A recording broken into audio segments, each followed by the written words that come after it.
Ahora sí, son las 2 en punto. Bienvenidos, gracias por acompañarnos en este seminario virtual.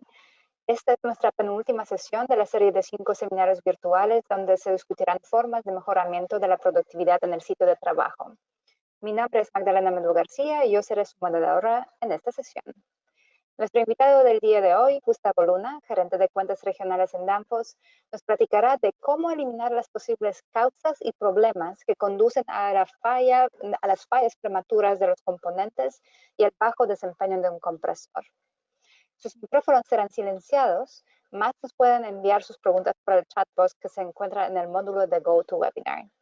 Contestaremos sus preguntas al final de esta sesión.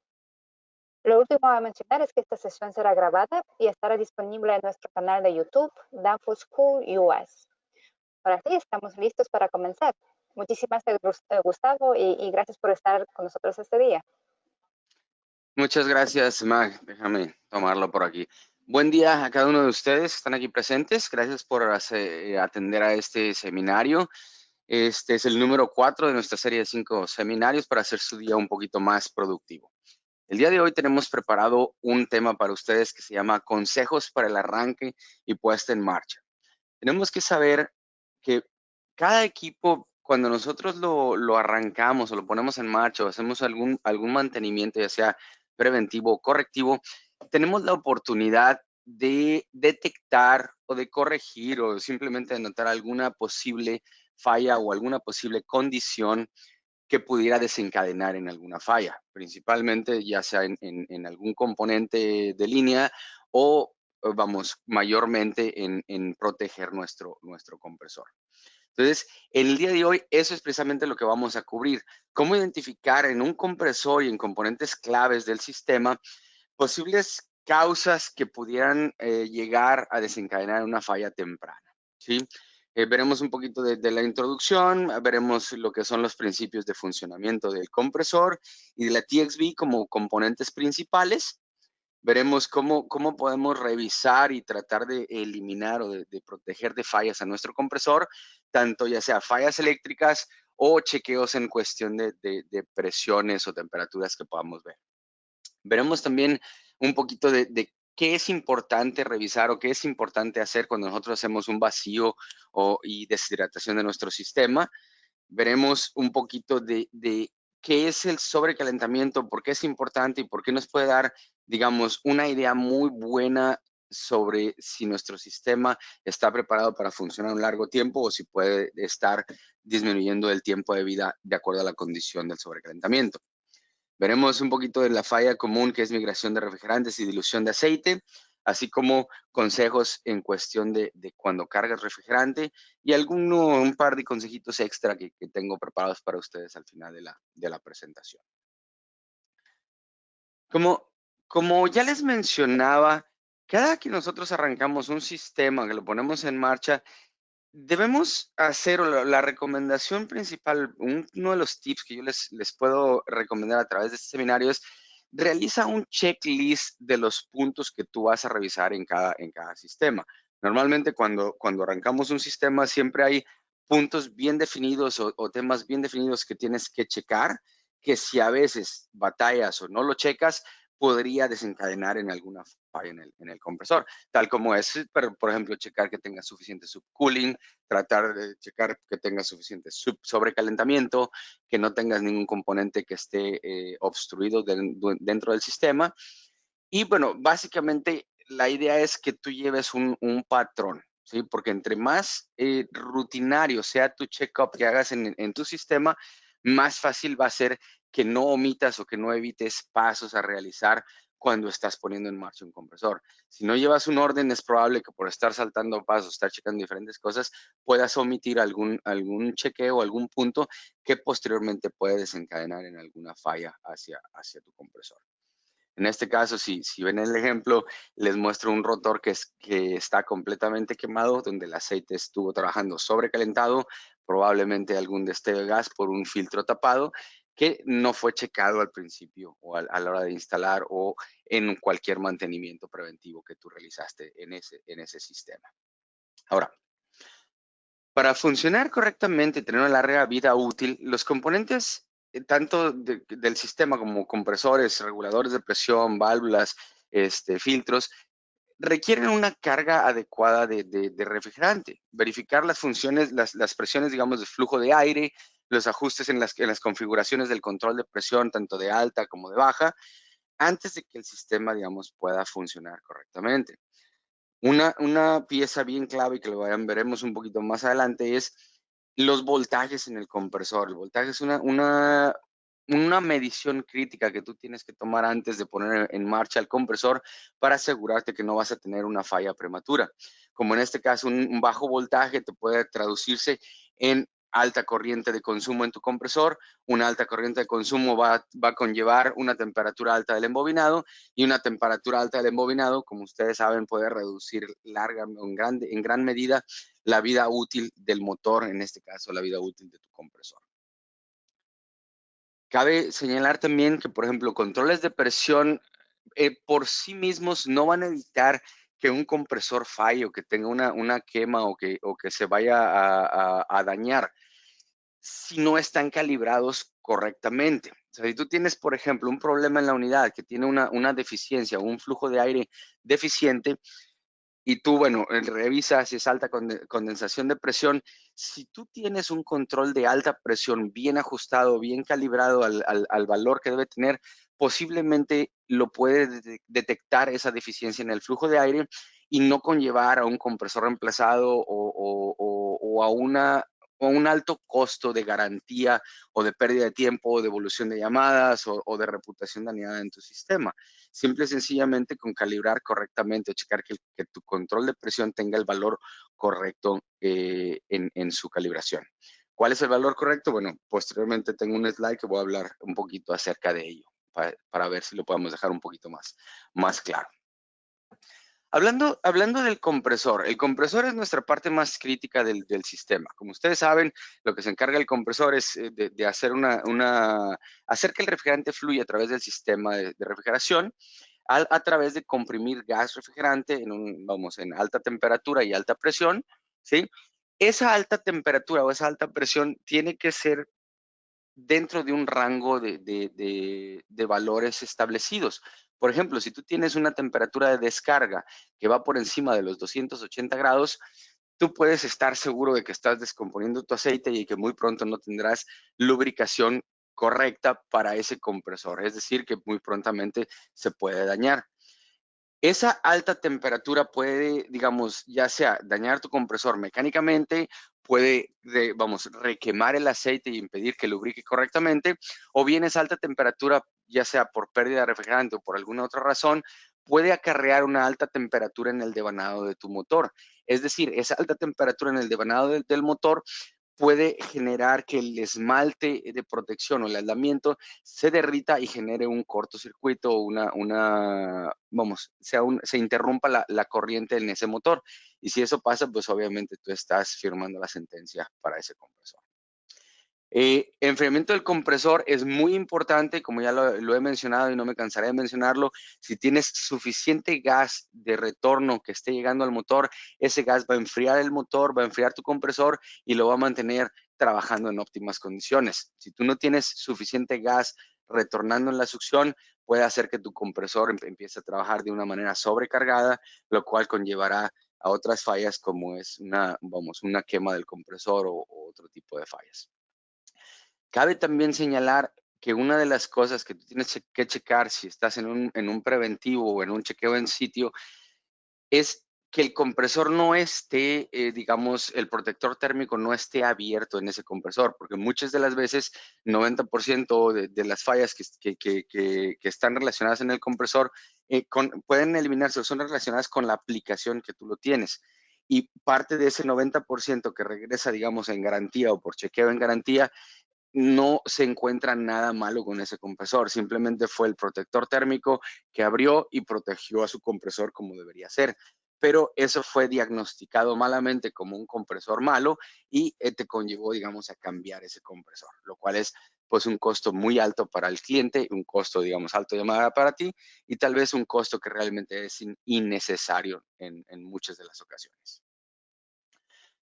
Otro de los componentes principales y que necesitamos entender bien el funcionamiento es la TXV o la válvula de expansión termostática que normalmente tenemos en nuestros sistemas de aire acondicionado o de refrigeración. Básicamente nosotros tenemos un balance de fuerzas en el diagrama, lo cual viene, vamos, la fuerza superior viene desde el bulbo sensor, aplica presión en este diafragma, el diafragma tiende a doblarse hacia abajo, empuja el vástago y este vástago tiende a abrir o cerrar en mayor o menor medida el orificio por el cual circula el refrigerante desde la entrada hasta la salida. Ven siendo como principal al resorte del sobrecalentamiento, lo cual es en este diseño de válvula, está en la parte de arriba. Si ustedes lo ven de una manera esquemática, vendría siendo de esta manera. Mayor presión que tú tengas en el bulbo, mayor apertura del diafragma contra, digamos, la presión del resorte, que está siempre, casi siempre es constante y viene seteada de fábrica. Cuando tú vas a ajustar un superheat o un sobrecalentamiento en tu sistema, lo que tú haces es comprimir o descomprimir este resorte. Y vamos, también tienes que en cuenta la presión del evaporador, que esa presión del evaporador puede llegar a tu diafragma de dos maneras. Puede ser internamente o puede ser externamente. Eso interno o externamente se llama ecualización en una válvula de expansión. Lo que tienes que notar o tienes que saber o tener bien en cuenta en esta válvula de expansión es que esa válvula de expansión va a abrir y cerrar no dependiendo la temperatura que tú tengas en el evaporador. Va a abrir y cerrar dependiendo qué tanto sobrecalentamiento tú tengas a la salida de ese evaporador. Y obviamente la válvula comenzará a abrirse cuando el sobrecalentamiento estático, que es vencer la fuerza del resorte, comience a abrir. Y el grado de apertura obviamente varía según la carga térmica que tú tengas en ese condensador. Ahora, ¿cómo sabemos o cuál es la clave para detectar si una válvula de expansión tiene que utilizar ecualización interna o ecualización externa? Normalmente ecualización interna tiene que ocuparse cuando tengas un sistema, digamos, pequeño circuito de refrigeración o un pequeño circuito donde no tienes una caída de presión a través de tu evaporador. Es decir, la misma presión que tú tienes a la entrada del evaporador es la misma presión que tú tienes a la salida del evaporador, donde normalmente conectas tu bulbo sensor. Es decir, el balance de fuerzas equivalente en la válvula de expansión no se ve afectado por el paso del refrigerante a través de tu evaporador. Si tú hablas de una válvula de ecualización externa, como es el caso normalmente de aires acondicionados, ya sea comerciales, ligeros o residenciales, tú tienes normalmente un aditamento que le llamamos nosotros un distribuidor. Ese distribuidor puede ser entre a lo mejor 3, 4, 6, tal vez hasta 16, 18 tubos diferentes que son, digamos, de un diámetro más pequeño de lo que es tu evaporador. La intención con ese distribuidor básicamente es transformar ese evaporador que tú tienes en múltiples circuitos para asegurar que todo tu evaporador está aprovechado correctamente con el refrigerante. Es decir, si por ejemplo, que es de 4 circuitos, tienes un circuito aquí y desemboca en un cabezal. Segundo circuito aquí y desemboca en un cabezal. ¿Qué es lo que pasa con este tipo de sistemas? Normalmente, cuando tú reduces el diámetro, estás incrementando un poquito la presión, estás incrementando la presión de entrada hacia el evaporador. Es decir, la presión que tienes en esta parte, que es la entrada del evaporador, es mayor que la presión que tú tienes aquí a la salida de tu evaporador. Cuando eso sucede, hay una caída de presión en tu evaporador, tú necesitas medir la presión que tú tienes a la salida de tu evaporador, que es menor, para poder compensar el balance de fuerzas en tu cabeza de la válvula. Para hacer eso, tú ocupas una ecualización externa, es decir, un tubo que va conectado directamente desde la válvula hasta la salida de tu evaporador. ¿Qué tienes que tener en cuenta? ¿Qué tienes que tener cuidado con esa ecualización externa cuando tú lo colocas? Ten cuidado cuando tú estés instalando, que estés poniendo en marcha, que esa ecualización no esté, digamos, en el mismo punto donde tienes el bulbo sensor de tu válvula, porque esa ecualización puede llegar a gotear refrigerante líquido que pudiera llegar a afectar la medición que tú tienes en el bulbo sensor de tu sobrecalentamiento. La recomendación es que tú puedas instalarlo ya sea 5 a 6 pulgadas después de donde tienes tu bulbo sensor. Ahora, la colocación del bulbo sensor también cuando tú estás instalando un sistema es muy importante. Tienes que asegurarte que ese bulbo sensor haga contacto bien firme con la salida de tu evaporador, utilizando un strap o un cinto metálico precisamente para transferir el calor del superheat hacia el bulbo y tener una medición correcta. Si tú tienes un bulbo sensor que, por ejemplo, lo ves que está suelto o cuando tú lo tomas con los dedos, lo tratas de mover y se mueve, ese es un indicador de que a lo mejor tú vas a tener una falsa lectura en la apertura o cierre de tu válvula. Perdón. Si ese bulbo sensor de igual manera no está conectado en ningún tubo o está, por ejemplo, colgando por fuera, eso también te va a dar una lectura incorrecta en tu válvula de expansión. También puede estar a lo mejor influido por la temperatura interna o externa, exterior que tú tengas adentro del sistema o por fuera del sistema. Es decir, si le da el sol o le da una corriente de aire frío, también va a modificar la apertura o cierre de tu válvula. Entonces, uno de los puntos de checar es asegúrate que el bulbo sensor esté bien firme y bien conectado en tu evaporador. Ahora, hablando de evaporadores y, bueno, bulbos sensores y válvulas de expansión. Normalmente la válvula de expansión, como ya les dije, se encarga o es controlada a través del sobrecalentamiento. Ese sobrecalentamiento no es un valor fijo durante todo el tiempo de operación del sistema. Ese sobrecalentamiento normalmente varía dependiendo qué carga tú tengas o qué carga térmica estés tú enfriando en ese sistema. Cuando tú estás, digamos, a una carga máxima, vas a tener lo que le llamamos el mayor o el más alto grado de sobrecalentamiento en esa válvula. Digamos que esta es la apertura de tu válvula y esta es la capacidad máxima de tu válvula. Cuando tú vas abatiendo esa temperatura y que va bajando el cierre o vamos, minimizando el orificio que tú tienes en esa válvula, la carga nominal va a tener un valor medio de sobrecalentamiento, siendo el sobrecalentamiento más bajo que tú vas a ver en ese sistema cuando tú ya abatiste, digamos, la temperatura que tú tengas en esa área o en ese cuarto que estás por enfriar.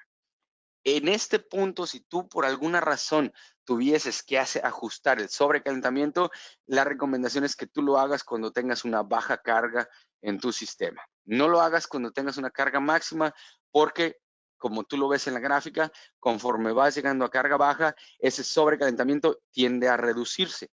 Si ese sobrecalentamiento se reduce en gran medida, tú tienes un riesgo de que el líquido pueda regresar a tu compresor. Y tú sabes bien que líquido regresando a un compresor es muy dañino y puede, digamos, romperlo por dentro. Ahora, cuando hablamos del compresor, los compresores finalmente fallan por tres tipos de causas. Pueden, digamos, caerse o clasificarse en tres tipos de fallas. Fallas eléctricas, daño mecánico directo al compresor interno y pérdida de lubricación. Hay que tomar en cuenta, sin embargo, que hay múltiples condiciones que pueden llegar a desembocar en cada una de estas fallas. Cuando digo, bueno, fallas eléctricas puede ser a lo mejor el devanado se abrió por una alta temperatura. Entonces, la falla fue eléctrica, pero la causa fue una alta temperatura en el compresor. ¿Sí? Cuando hablo de un daño mecánico directo, puede ser que a lo mejor líquido regresó al compresor, a lo mejor hubo una rebaba que estaba suelta en el compresor o que entró a la hora que abriste el sistema y que desembocó en una falla mecánica, en una ruptura interna del compresor. Pérdida de lubricación es una de las más comunes en el compresor y es debido a múltiples causas en ese aspecto. Puede ser que le sea por carga eléctrica, puede ser que sea por migración de refrigerante o puede ser que sea alguna otra, digamos, alta temperatura o demás. Ahora, las fallas eléctricas son el resultado de la ruptura en el aislamiento. Básicamente una falla eléctrica significa que, vamos, provocó un cortocircuito en tu compresor y falló. Puede deberse, digamos, a causas internas en el compresor, como pérdida de aislamiento en el devanado, pero también puede deberse a fallas externas o a componentes externos en tu compresor, tales como los capacitores de arranque o los capacitores de trabajo, o a lo mejor algún relevador o algún contactor que por ahí esté dañado. Signos obvios de recalentamiento, digamos, en la temperatura de descarga, pueden ser el desemboque o la falla de tu compresor, pero esa alta temperatura puede deberse a una pérdida de carga de refrigerante. Nunca asumas una falla puntual sin antes analizar cuál es la causa raíz que está provocando esa falla que tú estás viendo. Razones también típicas de fallas eléctricas, como ustedes lo ven aquí en este contactor, que a lo mejor tenía alguna terminal que estaba suelta, que estaba haciendo un cortocircuito y se quemó completamente, o que estaba ya muy dañado, muy usado, pues sí, muy usado, digamos. Puede ser una fuente de alimentación de baja calidad. O sea, si el voltaje que está llegando a tu contactor o a tu compresor no es el correcto por mucho tiempo, puedes invocar una falla correcta. Es conveniente que cada que tú haces un mantenimiento, que haces un arranque, tú puedas revisar que tu voltaje está en los valores correctos. Pérdida de refrigerante conduce también al sobrecalentamiento, como se los he mencionado. Eso, relaciones excesivas de compresión hacen que el motor funcione en estado sobrecargado. Eso también puede deberse a que a lo mejor tu condensador está bloqueado por suciedad o a que a lo mejor está bloqueado por alguna barrera o por algún cartón o simplemente el motor del abanico dejó de funcionar y por ahí la temperatura de condensación se elevó. Con estos tiempos, vamos, los nuevos refrigerantes que son HFCs o que utilizan aceites poliéster, son más propensos a generar, digamos, ácidos solamente si hay humedad dentro del sistema. Una de las cosas a checar, digamos, para que no haya humedad en el sistema tiene que ver con el vacío, lo voy a mencionar un poquito más adelante. Pero una de las formas de asegurarte es siempre cada que abras el sistema o que cambies un compresor o algún componente, asegúrate de colocar un filtro deshidratador nuevo en la línea de líquido de tu compresor.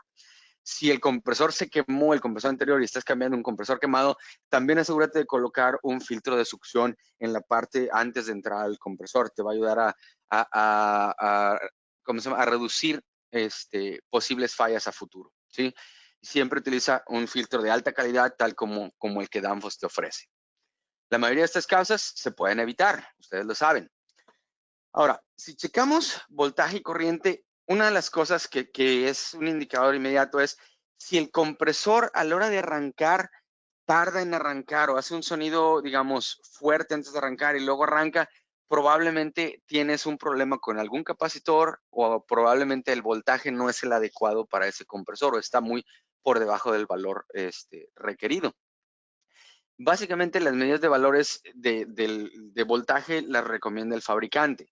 Tiene una tabla como esta, por ejemplo, que viene de uno de los compresores Danfoss, donde el voltaje nominal para ese compresor es de 208 a 230 volts en una fase, pero por cortos periodos de tiempo puede trabajar o puede hasta arrancar a 187 volts de voltaje o hasta 253. No significa que vaya a trabajar en esos voltajes por largo periodo sin reducir la vida útil de ese compresor. Ahora, alto consumo de corriente produce altas temperaturas en el embobinado, lo cual la alta temperatura reduce la vida útil de tu compresor. Si el consumo de corriente es excesivo, o sea, tú notas que está consumiendo muchos amperios, pero tu voltaje es correcto, tú tienes un voltaje de acuerdo a la especificación, probablemente tengas que verificar tanto el capacitor de funcionamiento, el de marcha, o los compresores, ¿cómo se llama? En los compresores monofásicos, perdón. O también, si el compresor batalla para arrancar, pero tu voltaje es correcto, verifica que tu capacitor de arranque esté con valores correctos. Muy probablemente o el capacitor ya está muy dañado o perdió la habilidad de almacenar la energía suficiente para arrancar ese compresor. Acuérdate también que cada vez que arranca el compresor, consume 6 veces la corriente. Si tú estás midiendo los consumos de corriente, voltaje en ese compresor, tú cuando arranca el compresor podrás ver el consumo de corriente que se eleva en un pico hasta 6 veces el consumo de trabajo. Una vez que arrancó el compresor y que está funcionando, tú debes ver ese consumo de amperaje reduciéndose al valor nominal de trabajo. Ahora, cada compresor también, según su diseño, tiene un rango de condiciones de operación llamado sobre de aplicación. ¿Por qué sobre aplicación? Es básicamente la frontera de aplicación del compresor. ¿Sí? Esas fronteras te van a indicar si tu compresor está trabajando dentro de los parámetros para los cuales fue diseñado o si está trabajando por fuera de los parámetros a los que fue diseñado. Obviamente, ese sobre de operación lo que te ayuda es a setear los valores de alta presión o de baja presión en tu sistema. En este caso, por ejemplo, es un compresor de baja temperatura que puede trabajar desde menos 48 grados de evaporación hasta alrededor de los 14 grados positivos en la evaporación. Y puede tener, dependiendo cuál es el superheat y la temperatura de retorno, puede tener una frontera como esta para la condensación. Si tú estás trabajando ese compresor a menos 35 y tú tienes un superheat de 20 grados con una temperatura de retorno no mayor de 68 grados Fahrenheit, tú puedes trabajar ese compresor hasta el equivalente a 128, 129 tal vez grados en la temperatura de condensación. Tú lo transpolas en la gráfica de presión y temperatura dependiendo del refrigerante y ese es tu valor de presión que tú vas a poner en tu control de presión, es el que vas a setear. Es decir, vas a hacer que tu compresor no trabaje a más de los 128 grados en la condensación. Ahora, si tú lo estarás trabajando a menos 25, tú puedes tranquilamente trabajar ese mismo compresor con las mismas condiciones hasta 140 grados de temperatura de condensación. ¿Sí? Eso te va a dar una idea si tu compresor está trabajando con los parámetros que debe trabajar o si está trabajando fuera de los parámetros y te está reduciendo en la vida.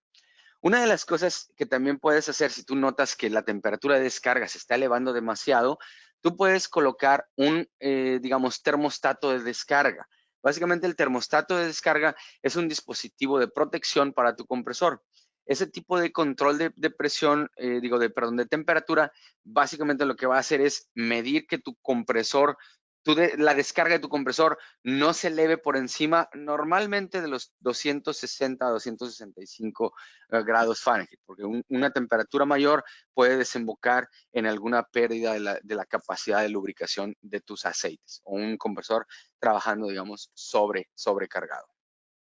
Normalmente sistemas residenciales tal vez no lo usan muy seguido, pero sistemas mayores como chillers o vamos de mayor costo pueden darse el lujo de poner uno de estos termostatos para proteger ese compresor. Ahora, si nos vamos a checar los valores de presión y temperatura, que ya comenzamos, la pérdida de refrigerante, como ya vimos, les produce mucho sobrecalentamiento, ¿sí? El flujo másico va a ser mucho mayor. Si tú tienes una carga correcta, por ejemplo, tú vas a ver este condensador que tiene 20 grados, tiene un sobrecalentamiento de 12 grados Fahrenheit y tienes un subenfriamiento de 12 Fahrenheit. Si tú tienes una carga baja o una, digamos, puede también verse un síntoma similar con un bajo flujo de aire, tú vas a tener una temperatura de evaporación menor. ¿Por qué? Porque vas a tener carga térmica, pero el refrigerante no va a estar ahí para abatir esa carga térmica. Como tal, tú tienes carga, tienes mucho calor entrando, tu sobrecalentamiento va a verse afectado, va a ser muy alto. Antes de agregar cualquier carga o de decir, sabes que le falta refrigerante, le voy a agregar unas cuantas onzas de refrigerante, checa tu subenfriamiento. Si tu subenfriamiento es 0, most likely o digamos muy probablemente, si tu falla es carga de refrigerante, tienes que agregar un poco más de refrigerante. Si no le agregaste suficiente, bueno, es ponerle un poco más. Si tú le agregaste suficiente y no tienes ahorita suficiente, bueno, muy probablemente estés hablando que tienes una fuga en ese sistema. Ahora, busca también o cuál es el síntoma que te va a dar. Te va a dar, el cliente te va a decir, ¿sabes qué? Mi sistema me está dando, no está enfriando correctamente, o se tarda mucho en enfriar, o está saliendo aire caliente de la máquina. Tú lo que vas a buscar, obviamente, pues sí, es temperaturas de evaporación, sobrecalentamiento, pero busca el subenfriamiento. Si es nulo, es carga de refrigerante, y si ese sistema ya estaba en funcionamiento, probablemente tengas que recoger el refrigerante que queda, buscar la fuga y rehacer nuevamente la carga de refrigerante. También puedes buscar, a lo mejor, si tienes subenfriamiento, puede ser que tengas escache en el evaporador, vamos, que esté bloqueando el evaporador, perdón, que tengas a lo mejor una temperatura excesiva de descarga en el compresor mayor de 250 Fahrenheit, o que tengas, digamos, una presión inestable en el evaporador. Una de las cosas también que pudieras checar o que tienes que asegurarte es que tu válvula de expansión sea la correcta para ese sistema, ¿sí? Esta capacidad o esta válvula, por ejemplo, que dice 2 toneladas de refrigeración, son 2 toneladas a una temperatura media, a un uso, digamos, de un refrigerador, de un cooler. Si esa misma válvula la aplicas para un freezer que tenga, por ejemplo, una temperatura de -20 de evaporación, la válvula no te va a dar 2 toneladas, te va a dar solamente 1 tonelada de capacidad. ¿A qué me refiero con esto? Siempre checa dentro de tu chequeo, digamos, es que tu válvula esté seleccionada de acuerdo a la capacidad, tu válvula o tu orificio, de acuerdo a la capacidad que tú tienes en el evaporador. Nunca asumas, digamos que porque la válvula dice 2 toneladas, ya vas a darte 2 toneladas a cualquier condición de aplicación. Sí, eso ha pasado muy seguido en llamadas técnicas donde dicen, oye, pero pues mi válvula dice 2 toneladas y no me está dando, se ve, está más pequeña. Entonces, esa puede ser una de las fallas. Ahora, también una TXV que esté tapada te puede alimentar de forma insuficiente. ¿Cómo se puede tapar? Aquí, por ejemplo, ustedes ven en esta fotografía, la número C de aquí abajo, estas sales, digamos, cuando tú pones un acid neutralizer, un neutralizador de ácidos dentro de un sistema, lo que hace el neutralizador es formar sales. Va a neutralizar el ácido mediante formación de sales. Si esas sales no son cachadas, vamos, dentro del filtro deshidratador o que el filtro no puede filtrarlas, muy seguramente se van a atorar en el área donde tengas el diámetro más pequeño en tu sistema. Y ese normalmente sucede en la válvula de expansión. ¿Sí? Aquí les ven las piedritas cómo fueron, cómo se depositaron ahí. Otra de las cosas también es carbonilla de soldadura. Ustedes se les recomienda normalmente que solden o hagan sus soldaduras con nitrógeno para poder eliminar esa carbonilla. Esa carbonilla de cobre puede depositarse también en la válvula de expansión y hacer que tú no tengas un funcionamiento correcto de esa válvula de expansión. ¿Sí? Una de las pruebas que pueden hacer para saber si la válvula de expansión está bloqueada o no es con el bulbo sensor en la mano, recójanlo en la mano, traten de darle un poquito de calor con sus manos. Si la válvula abre completamente, bueno, probablemente la válvula no era el problema, está haciendo lo que debe hacer. Si la válvula no da más flujo de refrigerante en tu evaporador, probablemente tengas una obstrucción, ya sea en la válvula o tal vez tengas una obstrucción antes de la válvula de expansión. Mucho de ello lo puedes notar, lo puedes revisar directamente con un chequeo físico, un chequeo visual de tu sistema. Si tú llegas al sistema y ves que tu filtro deshidratador tiene escarcha blanca saliendo del filtro, muy probablemente te darás cuenta, muy probable podrás asumir que tienes una obstrucción en ese filtro deshidratador, ya que ¿sí? Al reducir el diámetro, a pasar el refrigerante, generas una baja de presión, una baja de temperatura, y esto no solamente puede ser escarcha, puede ser manifestado también como el tubo que está sudando, o cuando tú lo tocas y el tubo se siente frío y estás en la descarga, muy probablemente tienes ahí una falla que puedas revisar durante tu chequeo de mantenimiento, donde tu chequeo de puesta en marcha de esa máquina. Otra de las cosas también muy importantes y que a menudo se obvian es el flujo de aire en la unidad. En este caso, la fotografía, a lo mejor ya lo han visto, tenía un arbusto que cubría casi completamente la máquina. ¿Qué es lo que pasaba? La temperatura de condensación, al no haber aire fresco entrando en esa máquina, se elevaba y una vez que se quitó ese arbusto, ese tronco, la temperatura de condensación, sin bromearles, bajó alrededor de 14 grados, 13, 14 grados. Entonces, esto puede ser no solamente arbustos. Hay clientes o hay personas que no les gusta cómo se ve la máquina y pueden poner a lo mejor una barda muy pegada, obstruyendo el flujo de aire al condensador. Inclusive, puedes no tener nada obstruyendo el condensador, pero si tu condensador nunca ha sido lavado, nunca lo han limpiado, puede hacer que tierra, hojas o demás esté directamente en el condensador, provocando una alta presión ahí. Entonces, verifica que el flujo de aire a través del serpentín sea el correcto. Ahora, para hablar de vacío, el vacío básicamente lo que estamos haciendo es deshidratar ese sistema, ¿sí? Quitándole toda la humedad que tú puedas tener. Hoy en día los manómetros no son suficientes para lograr un buen vacío. Si tú pones nada más los manómetros y tratas de leer el vacío a través del manómetro, déjame decirte, eso ya no es un parámetro para saber si tú tienes un buen vacío o no tienes un buen vacío. Nosotros recomendamos, lo que se recomienda ahorita es utilizar un medidor de vacío en micrones. Y la temperatura, perdón, y el valor de vacío que tú tienes que alcanzar es de al menos 500 micrones en ese, 500 micrones en ese sistema. Y recuerda que también, o sea, el tiempo de vacío va a tomar un poquito más de tiempo si tú tienes una temperatura más baja que si tú tienes una temperatura más alta, porque básicamente el aceite, el poliéster o el polivinilester nuevo absorbe esa humedad y no la suelta a menos que la temperatura, o no la suelta fácilmente a menos que tengas un buen vacío o que la temperatura esté un poquito más elevada, hablando de temperatura ambiente. Ahora, parte del vacío y la deshidratación, tips para hacértelo más sencillo, más fácil es, recuerda tener mangueras especiales de vacío, mangueras de 3/8 que pueden darte un diámetro interno mayor, te van a hacer que tu vacío sea un poquito más rápido. Ahora, un aceite limpio en la bomba también va a ayudarte a que ese vacío se alcance más rápidamente o que tengas reducido el tiempo de vacío.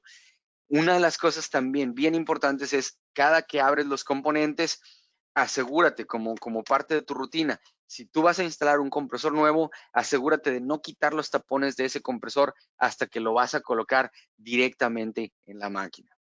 Lo mismo aplica si tú tienes un filtro deshidratador o cualquier otro componente. En las líneas del sistema, trata de no mantenerlas abiertas por mucho tiempo, ya que la humedad puede ir entrando. Uno de los mejores amigos que puedes tener, aparte de las soldaduras para evitar la carbonilla, es el nitrógeno seco. Ese nitrógeno también te va a ayudar tanto como a detectar fugas gruesas en tu sistema, como te va a ayudar también a hacer un secado de tu sistema para que tu vacío sea más rápido. Como el nitrógeno seco va a hacer un flush completo de la humedad que tengas, el vacío que tú hagas en esa máquina va a ser mucho mayor. Mucho más rápido, perdón. Ahora, independientemente de cualquier sea el diseño del compresor, tú tienes que asegurarte de alimentarlo con vapor de refrigerante libre de humedad, ¿sí? Si tú lo haces, alimentas o retornas líquido, tú estás firmando una sentencia para ese compresor, ¿sí? Por eso es bien importante que tú tengas un sobrecalentamiento aceptable o un sobrecalentamiento mínimo en cada uno de los sistemas, ya que el sobrecalentamiento te va a asegurar que solamente gas esté retornando hacia tu compresor, para que no tengas problemas como este scroll, que vamos, debido a la mala lubricación y debido a lo mejor líquido que entró al scroll, se dañó completamente. Normalmente el sobrecalentamiento, si tú lo tienes que medir, recomendamos que lo midas a una distancia por lo menos de 3 a 6 pulgadas antes de la conexión de succión de tu compresor. Y como voy a hacer digamos, un cálculo rápido de cuánto sobrecalentamiento tienes que ver en cada sistema, depende de qué sistema estés trabajando. Si es un sistema de refrigeración, por lo menos, cooler o algo por el estilo, verás un sobrecalentamiento mínimo entre 9 y 10 grados. Es decir, de menos 10 a 10 grados probablemente vas a ver 10 grados de sobrecalentamiento. Conforme trabajas en un sistema de aire acondicionado, recomendados o aceptablemente tendrías que ver un sobrecalentamiento de entre 20 a 25 grados Fahrenheit. Obviamente, este es solamente un cálculo rápido. Siempre debes referirte al manual de instalación del fabricante del equipo que estás haciendo, ya que ellos determinaron en el laboratorio cuál es el valor real que tú debes de ver. Pero así nomás te va a dar una idea de qué sobrecalentamiento debes ver. Ahora, si el sobrecalentamiento lo tienes es bajo, no solamente asumas, como ya les dije, que es falta de refrigerante. También tienes que checar si no tienes a lo mejor bloqueado tu evaporador por formación de hielo, a lo mejor que el motor del evaporador se haya dañado y que esté detenido, que tu bulbo sensor, como ya les mencioné, no esté, suelto por ahí. Tienes que asegurarte que esté bien aislado, seguro, y que esté haciendo buen contacto. Y obviamente, como ya les mencioné también, que el pistón o que la temperatura, TXV sea de la capacidad correcta de acuerdo hacia el evaporador, de acuerdo a la capacidad del evaporador que estás trabajando. Ahora, una de las fallas también que puede ser en cuestión de lubricación que puedes encadenar en un compresor fallido es la migración de refrigerante. ¿Qué es lo que pasa con la migración de refrigerante? En áreas frías, donde normalmente el invierno tienes el compresor o la unidad condensadora afuera de la casa y va a estar más frío de lo que está adentro, de lo que está el evaporador, tú tienes que el refrigerante va a migrar o va a viajar al lado más frío del sistema. Si en este caso tu área más fría es el compresor, va a estar regresando y ese refrigerante se va a estar mezclando con el aceite. Va a llegar el punto donde el refrigerante va a empezar a almacenarse en la parte de abajo de tu compresor. Vas a tener aceite y refrigerante combinados o saturados en medio del límite del compresor, en la parte de abajo del compresor. Y vas a tener aceite, una capa de aceite en la parte de arriba, siguiendo absorbiendo más refrigerante. Si tú en algún momento aplicas ese sistema, lo prendes, lo que va a pasar es que tú con ese refrigerante, vas a trabajar el compresor en seco, vas a trabajar el compresor con lubricación de refrigerante. Y tú sabes que el refrigerante no lubrica el compresor. Va a tender, o eso va a hacer que tu compresor se dañe. Una de las razones, una de las, ¿cómo se llama? De las acciones principales o más fáciles para evitar la migración de refrigerante es colocar un crankcase heater o una resistencia en el cárter del compresor. Esa resistencia lo que va a hacer es que te va a mantener la temperatura constante del aceite 10 grados por encima de la temperatura de saturación del sistema. Normalmente ese calentador tiene que estar prendido siempre que el compresor esté apagado. Cuando el compresor empieza a funcionar o está prendido, el mismo calor del compresor va a mantener la temperatura del aceite en un valor aceptable para que no haya migración de líquido. ¿Ok? Pues bien, pasando a qué tips o qué puedes checar cuando tú cargas el refrigerante para cuando estás poniendo en marcha el equipo. Si tú cambiaste un componente, antes de cambiarlo se recomienda que tú quites el refrigerante del sistema. Obviamente no lo puedes ventilar al ambiente. Sí, la recomendación es que tú lo hagas en una jarra o en un tanque que sea, digamos, de un solo uso. O por lo menos si es que sea del mismo refrigerante y que tú lo puedas pesar. Porque si tú recuperas de esa unidad menos refrigerante de lo que está programado, lo que está especificado, que debe tener, digamos, es un sistema de 48 onzas y recuperas 28, tú tienes una buena idea de qué fue lo que falló con ese compresor y puedes corregir inmediatamente o corregir rápidamente. De todas formas, de cualquier forma, inclusive cuando tú estás cargando el refrigerante, si tú lo haces por peso, de acuerdo a la especificación, es importante que midas la temperatura de condensación y evaporación para determinar si tu subenfriamiento y tu sobrecalentamiento están en valores aceptables. El subenfriamiento principalmente es crítico cuando tú tienes una válvula de expansión termostática. Y eso lo puedes, digamos, comparar con las tablas del fabricante para la carga de refrigerante. Básicamente lo que te va a asegurar es que tienes líquido que está ingresando a la válvula de expansión para poder hacer esa expansión y suministrar suficiente refrigerante en tu evaporador.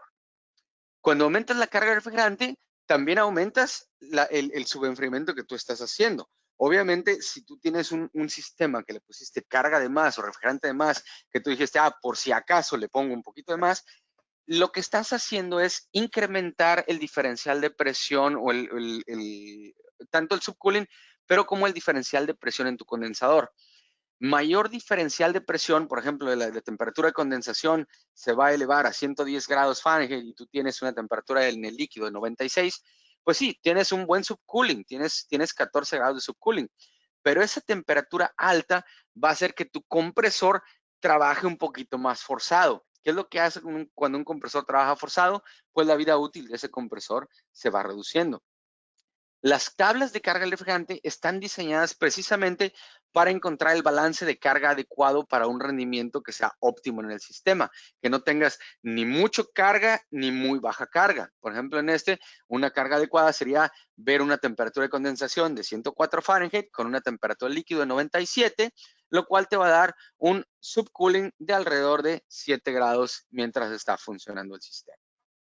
Ahora, cada fabricante tiene una tablita como esta. Te va a dar la temperatura ambiente, el bulbo seco, y la temperatura interna, lo que es el bulbo húmedo, y te va a dar un valor. Sabes que a esta temperatura ambiente y a esta temperatura de bulbo húmedo, tú tienes que ver con 410 en este sistema, 420 libras de presión.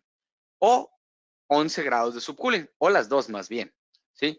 En este ejemplo, este subenfriamiento es para ese sistema en específico. Y nota, digamos, cómo cambia la presión y el subcooling conforme aumentas la temperatura del exterior o la temperatura del interior también aumenta. En un sistema, digamos, de alta eficiencia, sí, a lo mejor puedes ver algo diferente. A lo mejor en un sistema de alta eficiencia, como tienes un condensador más grande, es lo que se tiende a hacer, tú vas a ver a lo mejor que a la misma temperatura, con la misma temperatura de bulbo húmedo, no van a ser 420 con 11 de subcooling. A lo mejor van a ser nada más 387 o 356. Cada tabla o cada equipo tiene su tabla específica de balance de refrigerante contra subcooling y presión. Ahora, el sobrecalentamiento debe medirse según las recomendaciones del fabricante. Si tú tienes un sistema que no está con TXV, pero que está con un sistema de pistón o de orificio fijo, ya no es, digamos, medir la carga en base al subcooling o al subenfriamiento. La vas a medir en base al sobrecalentamiento que tú tengas en el evaporador o al superheat.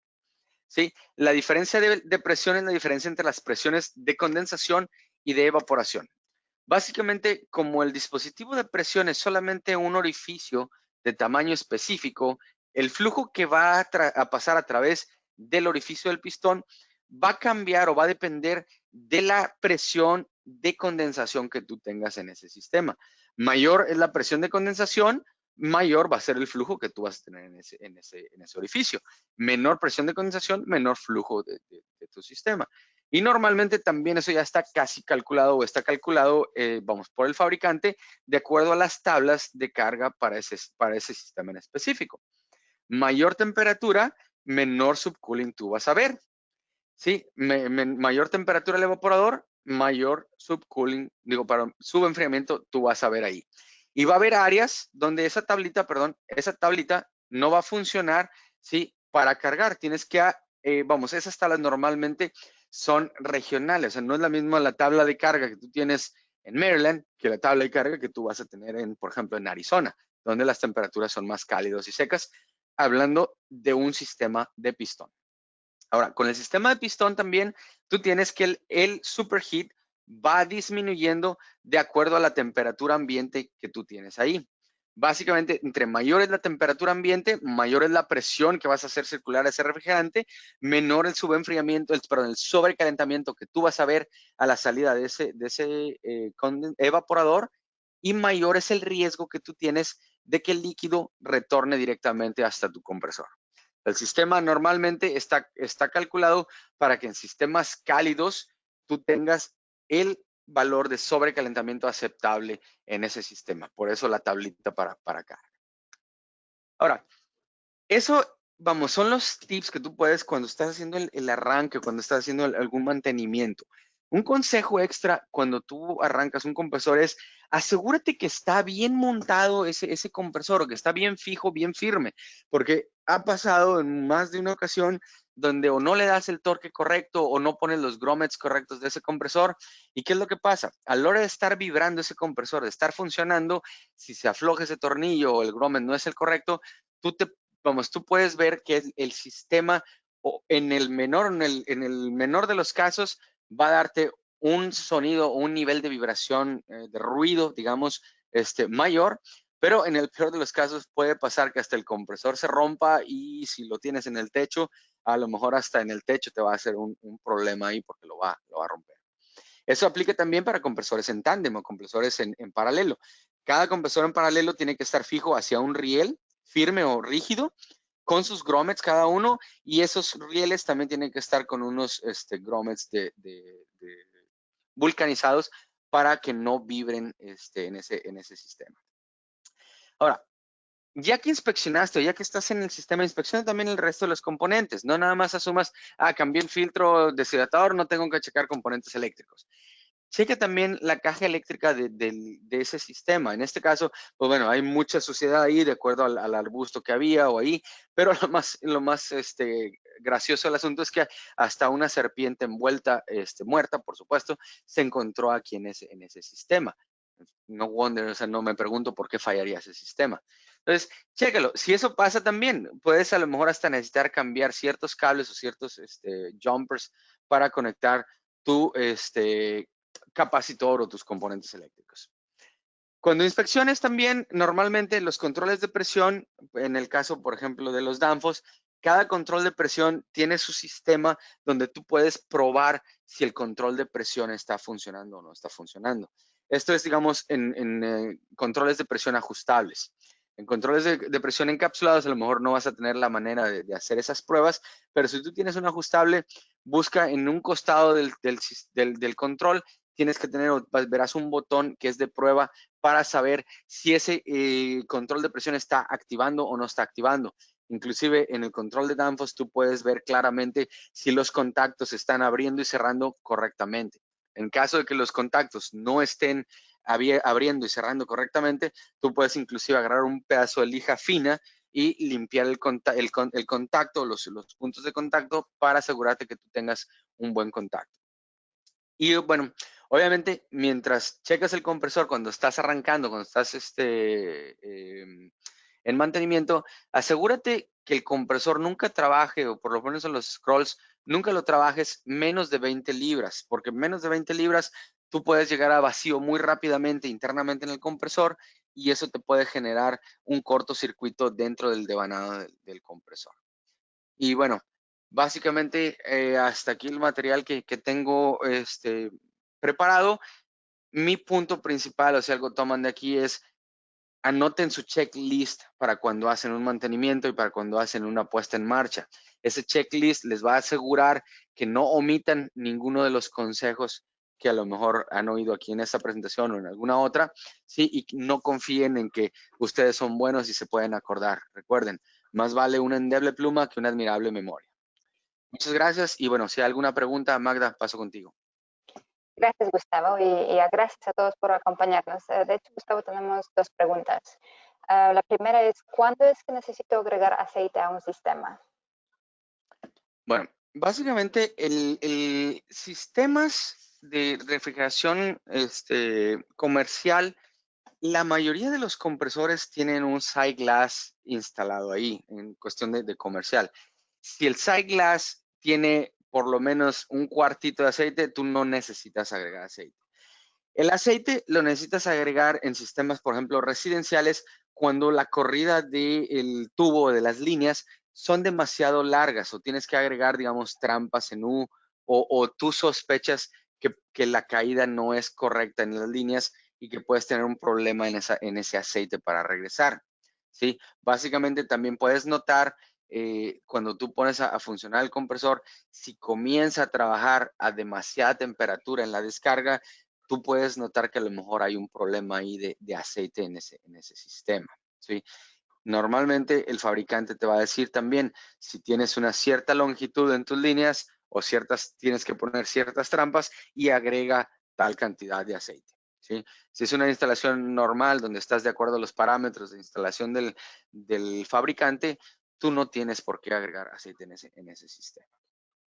O bien, hay algún otro caso, si tú a lo mejor quitaste el compresor y notaste que hay pérdida de aceite o a lo mejor ves en la unidad que tú tenías una pequeña fuga y ves un charco de aceite, pues es muy probable que también tengas que recuperar el aceite que tú pusiste o que tuviste perdido si tu compresor aún está funcionando. Porque si tu compresor ya dejó de funcionar o ya se quemó, es probable que la misma carga de aceite que trae de fábrica el compresor sea suficiente para tu sistema. Muy bien. Muchas gracias, Gustavo. Y la segunda pregunta es, ¿qué tan seguido necesito usar una trampa en U para el aceite? Bueno, también eso depende, bueno, es difícil decir en todos los sistemas o como una regla en general. Normalmente los manuales de instalación, tal como lo tiene Danfoss en sus sitios, tienen esquemáticos donde te dice cada 3 pies, cada 4 pies de altura, cuando tú tienes una diferencia de altura que tu unidad condensadora está, digamos, arriba y tu evaporador está abajo, cada X cantidad de distancia agrega una trampa de aceite. Pero normalmente eso es referido también en cada uno de los fabricantes de los equipos. Hay quienes pueden tener un poquito más largo, un poquito más corto esa distancia. La recomendación que yo les hago es refiéranse al fabricante del equipo para poder checar el manual de instalación y de acuerdo a lo que diga el manual de instalación, ustedes pueden seguirlo al pie de la letra. ¿Okay? Muy bien, gracias Gustavo. Y si ustedes tienen más preguntas, les invitamos que se pongan en contacto con Gustavo o pueden visitar también nuestra página web, donde de seguro van a encontrar más oportunidades de entrenamientos, ver nuestros videos y pues encontrar otras herramientas útiles. También les invitamos a registrarse a la última sesión de esta serie de seminarios que será la siguiente semana, donde Gustavo será nuestro invitado. Gracias y que tengan buen día. Gracias.